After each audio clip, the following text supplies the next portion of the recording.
Assume form is my favourite thing that James Blake has done. This sounds preposterous given the minimalist creative approach to songwriting and soundplay that defined his self-titled debut nearly a decade ago. I still think the Lindisfarne suite is one of the best things I've heard this decade, but over time Blake has streamlined his sound into catchier, groovier, even maximalist track listings with, in my opinion, spectacular results. But about 3 out of 10 people would give his music a 3 out of 10, so it's just a matter of taste. On whatever level there is, James Blake hasn't remained the same over the years, and Assume Form is indeed his most lavish and humanly felt album yet. Not cold and isolated, but warm and in good company.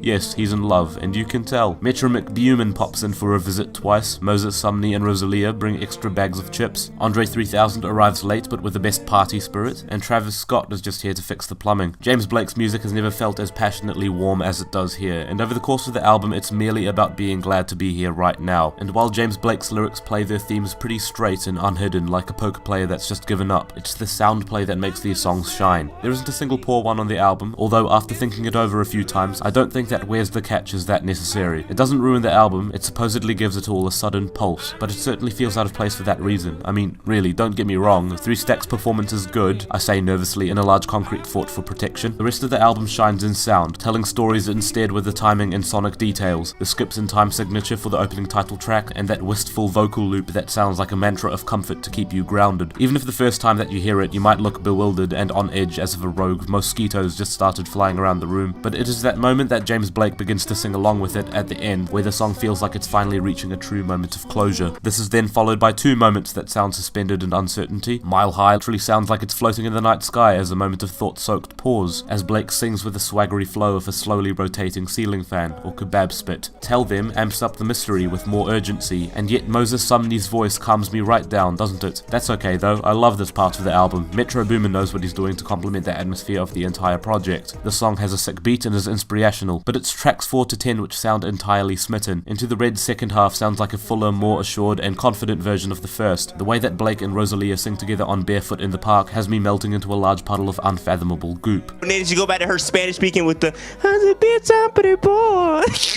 Q-Pace, uno, dos, cuatro, four. Nigga, she was on bag, bro. What she was saying, nigga, she could have been saying all type of stuff, nigga. She could have been saying, you dirty cunt, bitch, fat, fuck you.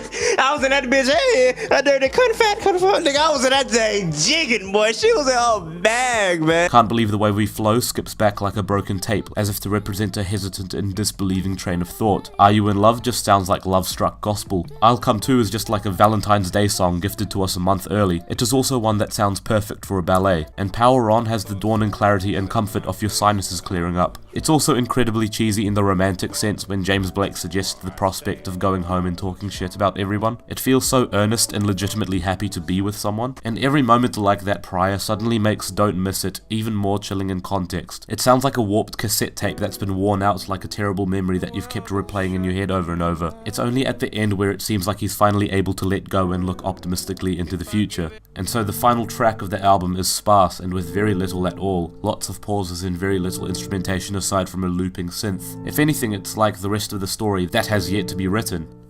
So yeah, the album's great, 8 out of 10.